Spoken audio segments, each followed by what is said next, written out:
اختصاصی محسن حالمادی. تیر کشی تاون پام وقتی رسیدم آخر رام، منم اون گوزن وحشی بودم که دادم قله رو به دشت پروانه ها.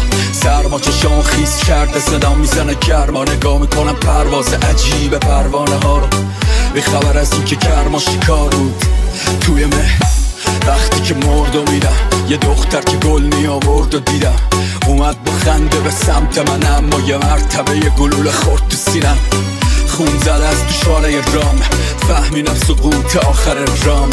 سر خوردم تو دوره سقوط، افتادم تو دامنه ها. دوره بیمار میرم، شغالات گران نگاه شیران. زنده موندم تا بفهمی زنده است هیپ هاپ ایران. بگو برسه این قصه تو باد، بگو شون که نشسته تو خاک. دیواری که پر بشه از گلوله میشه یه نطفه گوزن خشت سوراخش. مستقل نغمه های لخت و از نازور نره های سرخ. میفهمی من یه حضور و وقتی کوه میومد پایین پنجه های گرگ.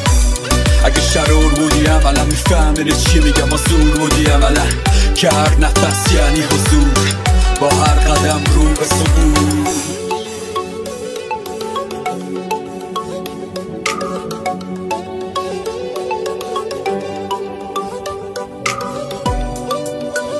نمیدونم سجاده و نماز و گریه قدر و عاشورا کجا، دوزیایی که صفرش نمیشه بشماری کجا.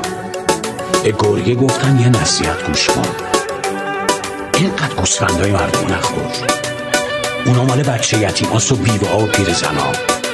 گریه نگاهی کرده رو زودتر حرفته بزن گله رفت. بذار بگم من کجا بود با یه دستبند کشه واسه کجا تو عرض خیره می شدم از قلات و زخ. وقت دادگاه پشت همه قاتلات و زخ. همینم بودم که چهار سالا میرفتم اون پله های دادسرا رو بالا. قاضی میگفت بنویس جرمت به خودت همین حالا ولی که فرق قبل نماز میکشیمت بالا. گفتم حاجی عده بگم شرمندم، گفت نه کمه بگو شدی سر کرده قرب. سرم پایین میزدم یه لبخند نرم عقب پلا خراب جلوم سنگی قبل. صورتم که چای چک و سیلی کبودی یه کتکای پر دستگیری. کدومشو میخوای بگم بگو، لک میزن دل واسه یه لحظه نور. کف قفصا تنگ نفسا همه لحظا هیچ سر بر و بر سال دسته بر غذا. من تو این فضا گیر و گور بودم چند سالی درست مثل کوره بی اصلا. همون روزایی که همه بودی فرنگ دنبال جا بودیم تو سفره حقوق بشر. من دیدم فاصله من و مکابه یه رد دادم رفتم تو دل حرفابه. آقا به ریش نیست به ریش است.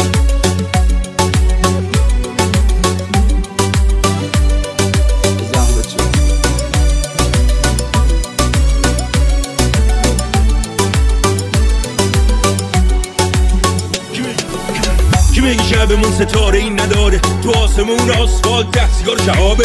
کی میگه جنگ حاصل این نداره، مینو میشه کاشت و بمب خوشه ای شرابه. نارنجک انار آدم هم وقتی میمیرن خوب میشن. کی میگه حقیقت تلخ ترشه که همه چشا رو بستن، امکانات محدود میشن. مشکلات دامنگیری هیچ وقت منکراتی نمیشن، چون فکر میکنه مردم محجوب بشن.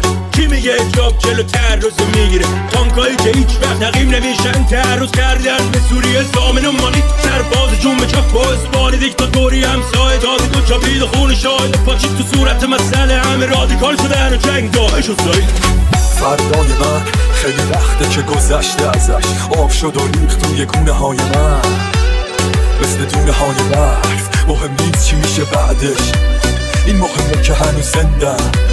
من همونم که بعد مرگش همه میگن که هنوز زنده است. من اشمامو به تو دادم، دیدم ششما همه تو خوابم. عرف ساختم از اتاقم، نفسم هست شد بدنم سرد شد، ولی روحمو گرم نگه داشتم رو اجاقم. من همیشه بازنده بودم روی کاغذ، ولی همیشه جلو رفتم توی راهم. این دنیا با من بد بود تا سمددش کم بود، هنوز نباختم اون به ما رو. نه اختصاصی محسن حالمادی. ریمیکس بای امیر آفیشیال.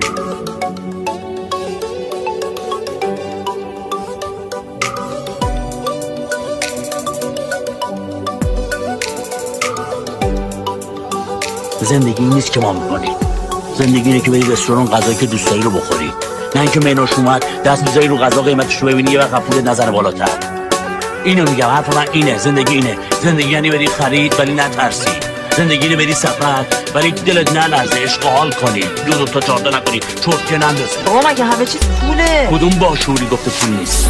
اونی که منتظر تکلیفشو بگن از همین حالا برقای تقویمشو بکن. محافظ خیشتن تو حادثه نیستن، هرچی گل مجال تر رایه بیشتر. ولی اون حرف از اونجا کشه میشنید که دیدش جز نکاس تابش دیش نیست. شابیتاشو غلام دربار با ملکه سنی که به سادگی فاش بیش نیست. اون که به ابلهیت جرأت میده، بهش هویت میده، حرفش حجت میشه، نکتش اینه بی‌رحم جلوه دادن این آدما داره برعکس بهشون حس قدرت میده.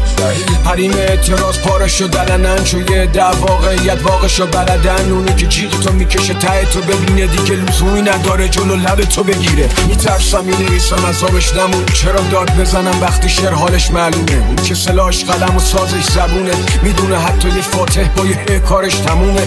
تو ذات جماعت بی‌کیفیت اینه که رو حیثیت آدما برچسب بکوبه، با همون زبون از حقوق بشر بخونه. مثل اینه که باطلاق و با لجن بشوره، یه توجیه گذرا واسه توجیه و گذران. هر جا نگاه کنی حجه خوش ادا شد مرید خود زنا. این محیط مبتلا حتی اعتراض میکنه واسه تولید محتوا.